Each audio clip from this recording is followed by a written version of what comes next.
دعا دینا سیکھیں، آگے بڑھ کر سہارا دینا سیکھیں، دوسروں کے غم کو محسوس کرنا سیکھیں، اپنی اس میں کو ختم کرنا سیکھیں۔ زندگی چند لمحوں کا کھیل ہے، اس میں مسکرانا اور دوسروں کے چہرے پر مسکراہٹ لانا سیکھیں، دوسروں کے ساتھ شفقت کرنا سیکھیں۔ جان لو کہ اللہ ہی کے ذکر سے دلوں کو اطمینان نصیب ہوتا ہے۔ مولانا روم رحمۃ اللہ علیہ فرماتے ہیں، اولیاء کرام کی صحبت میں گزارے ہوئے لمحات 100 سالہ بے ریا عبادت سے بھی بڑھ کر ہیں۔ جو اللہ تعالیٰ کی قربت کی تمنا اور آرزو رکھتا ہے، اسے چاہیے کہ صالحین کی صحبت اختیار کرے۔ ہم زندہ بندے کو روٹی تو نہیں دیتے، مگر مرے ہوئے کے نام پر دیگ نعمت اسے ہی ملتی ہے جو شکر ادا کرتا ہو۔ مصیبت ان سے دور ہو جاتی ہے جو صبر کرتے ہیں، جبکہ گناہ استغفار کا محتاج ہوتا ہے۔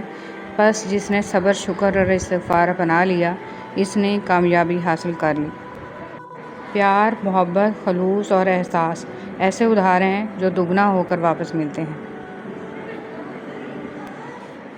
جب خواہشات مر جاتی ہیں تو بس سمجھوتے باقی رہ جاتے ہیں، پھر ہم خوش ہوں یا اداس، اس سے کوئی فرق نہیں پڑتا۔ اللہ کے خزانوں میں سب سے قیمتی چیز راہ ہدایت ہے۔ میں نے زندگی میں 2 لوگوں کو ہمیشہ پریشان دیکھا، ایک مخلص اور دوسرا وفادار، باقی منافق کو ہر جگہ فٹ پایا۔ فجر کا سجدہ ہو اور اللہ راضی نہ ہو، ایسا ممکن ہی نہیں۔ یقین کی ایک ڈور ٹوٹتی ہے تو رب ہمیں دوسری ڈور سے فوراً جوڑ دیتا ہے۔ ہم تھک کر رکتے ہیں تو وہ چلنے کی ایک نئی وجہ دے دیتا ہے۔ وہ ہمیشہ ہمارے ساتھ رہتا ہے، آزمائش کے ساتھ بھی اور آزمائش کے بعد بھی، الحمدللہ۔ معیار یہ نہیں ہے کہ آپ کو کتنے زیادہ لوگ پسند کرتے ہیں، معیار یہ ہے کہ آپ کو کس طرح کے لوگ پسند کرتے ہیں۔ اللہ ہمیں اچانک موت سے بچانا، موت سے پہلے مغفرت مانگنے کی توفیق عنایت فرمانا۔ کسی کی محتاجی بڑا عذاب ہے، بس اللہ یہ عذاب کسی پہ نہ ڈالے اور صرف اپنا ہی محتاج رکھے، آمین۔ جس کی کوئی گارنٹی نہیں، اس کا نام زندگی ہے، اور جس کی فل گارنٹی ہے، اس کا نام موت ہے۔ لوٹ آؤ اپنے رب کی طرف۔ اچھے سے اچھے پھول کی مہک بھی کچھ دن بعد ختم ہو جاتی ہے، لیکن اچھے اخلاق اور اچھے سلوک کی مہک انسان کی موت کے بعد بھی قائم رہتی ہے۔ صلی اللہ علیہ وسلم نے ارشاد فرمایا، اپنی شر سے دوسروں کو محفوظ رکھے، یہ بھی ایک قسم کا صدقہ ہے۔ 4 چیزوں سے نور پیدا ہوتا ہے: خالی پیٹ رہنے سے، گناہوں پر ندامت کر کے رونے سے، اچھے لوگوں کی صحبت سے، اور امیدوں کو مختصر کرنے سے۔ محبت اور دوستی میں وقت دینا لازمی ہے، پھر چاہے آپ اللہ سے کریں یا اللہ کی مخلوق سے۔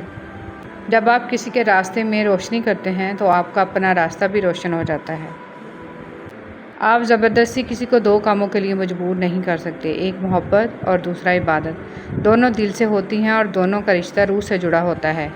اپنی پسندیدہ چیز سے دستبردار ہونا اذیت کی آخری حد ہوتی ہے، اور اس اذیت کو سہ جانا ہی صبر ہے۔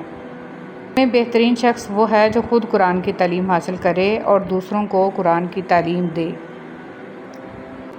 زندگی کیا ہے، لمحے کی خبر نہیں، دلوں سے بدگمانیاں نکال پھینکیں، مسکرا کر سب سے ملیں۔ نہ جانے کب کہاں زندگی کا سفر رک جائے، ہم آج ہیں، کل تھے، ہو جائیں گے۔ اگر ہم اچھی چیزوں کو نظر لگ جانے کے ڈر سے شیئر نہیں کر رہے تو بری چیزوں کو بھی شیئر نہ کرنے کی عادت ڈالنی چاہیے، کیونکہ جتنی ہمیں ہماری خوشیاں عزیز ہیں، اتنی ہی لوگوں کی ذہنی صحت بھی قیمتی ہوتی ہے، جو ہماری مسلسل ڈپریشن زدہ باتوں سے متاثر ہوتی ہے۔ اور کچھ اذہان اچھی چیزیں یاد رکھیں نہ رکھیں، بری چیزیں پوری شد و مت سے یاد رکھتے ہیں۔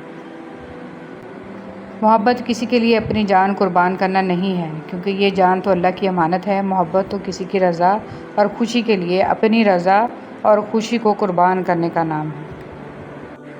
کپڑے اچھے یا برے نہیں ہوتے، کپڑوں کے اندر جو انسان ہوتا ہے نا، وہ اچھا یا برا ہوتا ہے۔ اگر اچھے کپڑوں کے اندر انسان ہی اچھا نہ ہو تو کیا فائدہ۔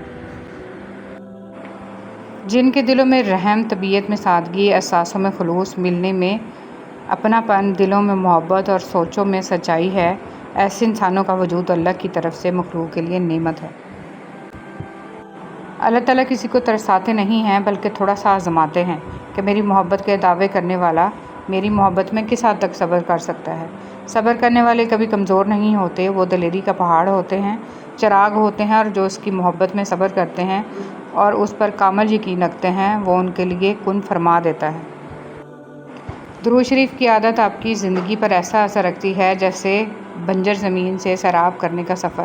تو جب بھی دل اداس ہو، آزمائش میں گھرا ہوا پائیں خود کو، تو دل کی بنجر زمین کو درود شریف سے معطر کریں، پھر سکون خوشحالی کے باغ عطا ہوں گے۔ محبت سے درود ابراہیمی پڑھ لیجیے۔ جب تک ہم دوسروں کی خوشیاں اور اپنے غم گنتے رہیں گے، ہم یوں ہی بے سکون اور مروت کی آگ میں جلتے رہیں گے۔ آہستہ آہستہ انسان دوسروں کو قائل کرنا چھوڑ دیتا ہے۔ اسے سمجھ آ جاتی ہے کہ کس کی کتنی پرواہ کرنی ہے، کس سے کتنی امید رکھنی ہے اور کس سے کتنا فاصلہ رکھنا ہے۔ زندگی سب سکھا دیتی ہے۔ کچھ لوگوں کو زیادہ اہمیت دو تو وہ اپنے آپ کو پہاڑ سمجھنے لگتے ہیں، حالانکہ ہوتے وہ شاپر ہی ہیں۔ گھڑی کی سوئی اوقات بتاتی ہے اور انسان بھی ایک گھڑی ہے۔ زبان اس کی سوئی ہے جو بندے کی اوقات بتاتی ہے۔ غصے میں خاموشی کے چند لمحات پچھتاووں کے 1000 لمحات سے بہتر ہیں۔ جو تمہاری غیبت کرتا ہے وہ تمہیں فائدہ پہنچاتا ہے، کیونکہ وہ جب تمہاری غیبت کرتا ہے اس کے تمام اچھے اعمال تمہارے نامہ اعمال میں درج کر دیے جاتے ہیں۔ دولت اور امیری انسان کو تھوڑے وقت کے لیے بڑا بناتی ہے، لیکن انسانیت اور اچھے اخلاق انسان کو ہمیشہ بلند رکھتے ہیں۔ مطلبی دنیا میں سنبھل کے چلنا، یہاں تو لوگ ہاتھوں سے دفنا کر بھول جاتے ہیں کہ قبر کون سی تھی۔ کسی کی آنکھ تمہاری وجہ سے نم نہ ہو، کیونکہ تمہیں اس کے ہر آنسو کا قرض چکانا ہوگا۔ حضرت عثمان غنی رضی اللہ تعالیٰ عنہ۔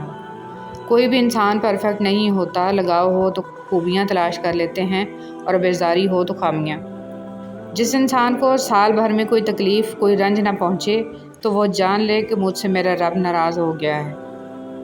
زندگی میں جو ہم چاہتے ہیں وہ آسانی سے نہیں ملتا، لیکن زندگی کا سچ یہ ہے کہ ہم بھی وہی چاہتے ہیں جو آسان نہیں ہوتا۔ کبھی اپنی جسمانی طاقت اور دولت پہ بھروسہ نہ کرنا، کیونکہ بیماری اور غربت آنے میں دیر نہیں لگتی۔ حضرت علی رضی اللہ تعالیٰ عنہ۔ اپنی زندگی میں ہر کسی کو اہمیت دو۔ جو اچھا ہوگا وہ خوشی دے گا اور جو برا ہوگا وہ سبق دے گا۔ استاد بادشاہ نہیں ہوتا مگر بادشاہ بناتا ہے۔ دنیا کے ہر میدان میں ہار جیت ہوتی ہے، لیکن اخلاق میں کبھی ہار نہیں ہوتی اور تکبر میں کبھی جیت نہیں ہوتی۔ زندگی میں جب ایسا لگے کہ اب کچھ باقی نہیں رہا تو اس احساس کے ساتھ زندگی گزار دو کہ ایک قدم اور، بس ایک قدم اور۔ مجھے وہ لوگ بہت پسند ہیں جو اپنی ہی موج میں رہتے ہیں، سازشیں نہیں کرتے، نفرتیں نہیں پھیلاتے، مگر کم ہوتے ہیں ایسے لوگ۔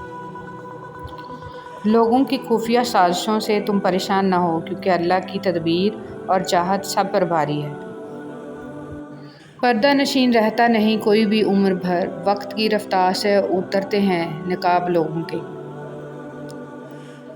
اللہ کو پا کے کبھی کسی نے کچھ نہیں کھویا اور اللہ کو کھو کے کبھی کسی نے کچھ نہیں پایا۔ یہ بات ہمیشہ یاد رکھنا کہ آپ اس انسان کو کبھی نہیں بدل سکتے جس کو اپنا برتاؤ غلط ہی نہیں لگتا۔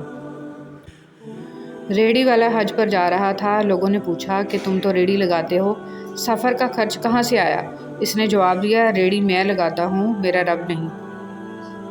ہم جس چہرے کے ساتھ پیدا ہوتے ہیں وہ ہمارا انتخاب نہیں ہوتا، مگر جس کردار کے ساتھ ہم مرتے ہیں اسے تراشنے کے ہم خود ذمہ دار ہوتے ہیں۔ لوگ تمہاری مشکل آسمان جتنی بڑی کیوں نہ ہو، اگر تمہارا یقین اللہ پر ہے تو کوئی بھی تم کو ہرا نہیں سکتا۔ حضرت علی رضی اللہ تعالیٰ عنہ فرماتے ہیں، مجھے اس شخص پر تعجب ہوتا ہے جو روز دیکھتا ہے کہ اس کی سانس اور عمر کم ہو رہی ہے اور وہ موت کے لیے تیاری نہیں کرتا۔ حضرت علی رضی اللہ تعالیٰ عنہ نے فرمایا، جو شخص تمہارا غصہ برداشت کر لے اور ثابت قدم رہے تو وہ تمہارا سچا دوست ہے۔ اصل قربانی تو باپ اور بیٹے کی گفتگو تھی، دمبا کی قربانی تو اس کا فدیہ تھی۔ ہمیں دمبا یاد رہا، گفتگو یاد نہ رہی۔ حضرت علی